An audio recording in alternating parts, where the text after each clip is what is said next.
Welcome back to another episode of How Good Are X Weapons. Today we're gonna take a look at Guardian.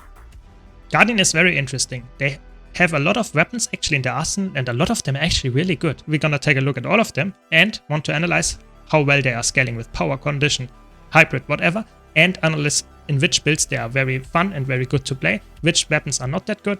And this video is, as always, more focused towards new players that either want to know how good a specific weapon is, want to get some overview, or veterans that want to go into build crafting themselves and want to discuss with me how which weapon is actually useful and whatnot. So without much further ado, let's jump right in. So let's start with the two-handed weapons. Hammer Guardian is extremely strong. Hammer Guardian in all modes is very interesting because all the attacks here on Guardian Hammer are quite slow and they are really interesting with the combo that you have a ring, you have a immobilize and a barrier that sets up for the 4 or the 2 skill, because the 4 skill is some nice knockback launch, and if you hit the 2 skill and then do the 4 skill and you hit the 4 skill as well, you reset the 2 skill, which can then be used as a teleport. So it's actually really insane how much combo potential they now have with the Guardian Hammer, and it's very strong for that matter in PvP, I would say. It's not a meta build, but it's a very strong pick there. In PvE, you typically use it only for the auto attack because it's very high damage auto attack and the symbol is very strong. It's a very low effort build. I have a build guide about that. Be sure to check that out. Link is in the description below. And it's really, really strong. In competitive modes, I would say it's more a burst weapon because of the 2 skill. The auto attack is too slow to use in most situations, but you can use it in a Zerg, for example. So it's a very interesting designed weapon and it has a place in all game modes actually. So I think it's a very good thing. Sadly, you can't really proc Fireworks Relic with the 5, so it's not that strong when it comes to DPS, because Firework Relic is of course a very strong one. But for Guardian, you typically can run Dragon Hunter Relic and you will be fine as well. For Hammer, I also have to add that Hammer is only for power builds, of course. It doesn't apply any burning or conditions baseline. Then we have Longbow. I recently made a build guide about Longbow for Dragon Hunter because it's so strong in PvE.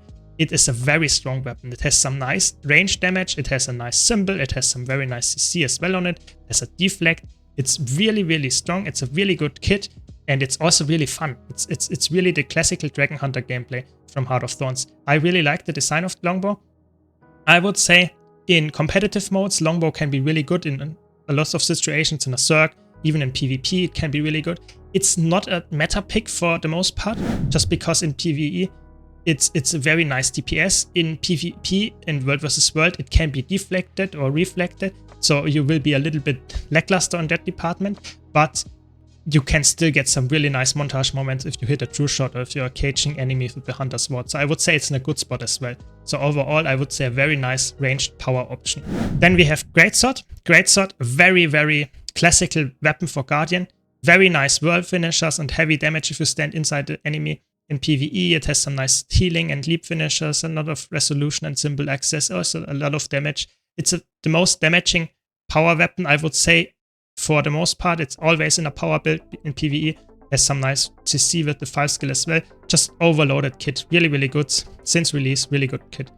In PvP and World vs. World, it's more of a burst weapon. You can play it on a Willbender, but it's mostly competitive with Spear. So we will get to that in a second. But I would say it's more of a niche choice for people that want to have a little bit more burst but don't have the utility of a spear, which is in competitive modes most of the time slightly better. But with the low cooldowns of Greatsword, it's actually a very competitive option as well nowadays. I like it a lot and I think it's very fitting to the Guardian design. Then we have Staff. Staff is the classical support weapon. It's the auto attack, yeah, can be useful in some situations, but typically you use it for the healing and the symbol and the empower, which also gives you some nice line of warding, which is in competitive mode really, really strong. It's just a very nice CC skill. The 3 skill is very useful to upkeep swiftness, and you have some nice blast finisher to actually cleanse conditions with it if you do it in a light field. So overall, the staff weapon is really nice. In PvE, I would say it's not as broken as it is in competitive modes for a healer, but that's just how it goes. I would say it's on a heal firebrand, you can run that very well, but on all other Guardian builds, I would say it's not that. It's really pure support weapon. And then we have Spear, on land Spear, just really overloaded kit. The auto attack is actually healing and dealing damage, really, really strong. Some nice combo in the Spear design, so whenever you hit with your normal skills, then you will actually get illuminated, and the next spear skill, which is not the auto attack, will be stronger. And this makes it a little bit more, let's say, fast-paced. You have to learn what is actually comboing with each other very well. This gives more projectiles, and this is Condi Cleanse and healing and a lot of damage. This is, again, really nice what it actually provides with the boons and some nice damage. This is also, again, healing and a lot of damage and resolution. The 5 skill is a knockdown and grants resistance, is empowering all the 2, 3, and 4 skill after used and stand in it. It's really crazy how much utility is in this kit, whilst still having so much damage baked in. Because of that, it's extremely strong in every game mode, especially in the competitive modes. It's still a menace in all situations, especially on Willbender. It's really, really strong. In PvE, it's a very strong power DPS option. You typically don't really run it on a support. You can run it on a heal firebrand if you really wanted to, because it has some nice support in there as well. But typically you run it on a power build. It's really, really strong. Then let's talk about Spear Underwater. I think Spear Underwater is also quite strong. It is a nice power option. It's a melee power option. And it's, I would say, a very clear path to actually dealing damage. Just use your 2 skill of cooldown and you get some really nice damage increase. I think it's not a very fancy weapon, but it's a very fun one to use. It's just a classical spear hit the enemy. And then we have Trident, which is, so to say, like staff underwater. It's really long-ranged attacks, but it's more supportive because you have projectile block, you have some nice damage in, you have some Condi application as well, so it's a little bit of a Condi weapon. You have some healing on there, so it's really interesting. You have some CC. I would say it's surprisingly high in the damage, but it's more of the hybrid weapon. But like I said, underwater weapons are just not too much of useful right now. You don't have too much to play underwater. Just wanted to cover it. Then let's go back up and talk about the Mainhand weapons. So for the Mainhand weapons, we have Sword. Very classical choice with teleport on the 2 skill, some nice fury access as well. 3 skill now lets you move, so you can cast it while moving. Gives some nice projectile block and some very nice range damage. And the auto attack is also quite nice. So overall, very nice power option. And in a lot of game modes, I would say it's very useful for the mobility.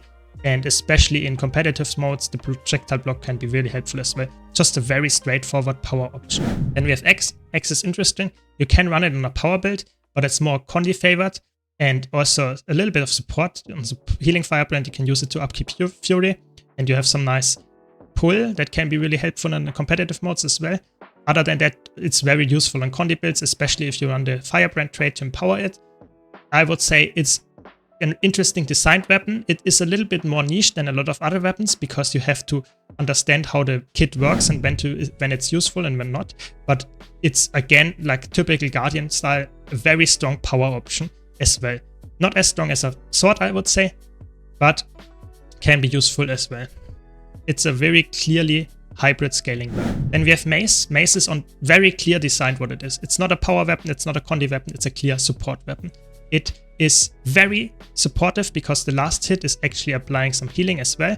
And it's also giving you a very high, strong regen and healing on your symbol and very frequent symbol application. And the 3 skill is giving some nice protection at edges and can be really helpful to block damage. So overall, I would say this is a very supportive weapon, can be really nasty in some kind of bunker builds in PvP, but for the most part, it's run on support firebrands in World vs. World and PvE. That's how you play it. You can also play it on a support in PvP, but typically you want to be more fast-paced and run sword there. And we have Pistol Mainhand. That's the first very clear Condi weapon, just very straightforward. Don't play it on a power build. Condi only. You get some nice burning application when you stand in your symbol, and other than that, just a little bit slower paced pistol for long-ranged Condi builds. That's the first really clear Condi weapon, and it's also the first really clear Condi ranged weapon. So that's how it is, and this fills a very distinct slot for Guardian. That's in PvE, you always want to run that. In competitive modes, it's not that strong, you can make it work, but it's typically you don't play a Condi Guardian for the most part. Then you have Scepter. Scepter is a little bit weird. Scepter is like, you can play it in a Condi build because it has so much fast-paced attacks that can actually help you to proc your F1 triggers, but typically it's more like a power build. The auto attack is quite weak but quite fast. The 2 skill is some nice damage, and the 3 skill is some very strong immobilize and damage setup, so to say. I would say Scepter is not as useful as it once was. It is a nice ranged option, but with the addition of Pistol as a Condi weapon and Longbow as a power weapon, you don't really have a need for having a Scepter. It's more like if you really want to have an offhand, then you have to take Scepter for the most part. But Scepter, I would say, is not as broken as it once was. Still a good choice for a lot of builds. Yeah, and now let's talk about the offhand weapons. So offhand, we have Sword. Sword is very interesting. It got reworked a bit with the 5 skill, but the 5 skill is a teleport and immobilize and some nice damage, so that can be really helpful. And the 4 skill, really important, it has 2 hits. If you hit the first one, it's nice, but if you hit the second one, that hits way harder, so always try to hit the second one. It's really, really strong in all game modes for that matter. And especially in competitive modes, if you land the 5 and the 4, you get a very crazy amount of burst. So this is actually very crazy amount of power burst damage that you can use on offhand sword. So I would say very nice design, very fitting to Guardian, is very Willbender-y. This of course because of the weapon being added with Willbender. But still very fun on a lot of Guardian builds. Then we have Pistol Offhand. Just, you see it's again a Condi weapon, has some nice CC on there.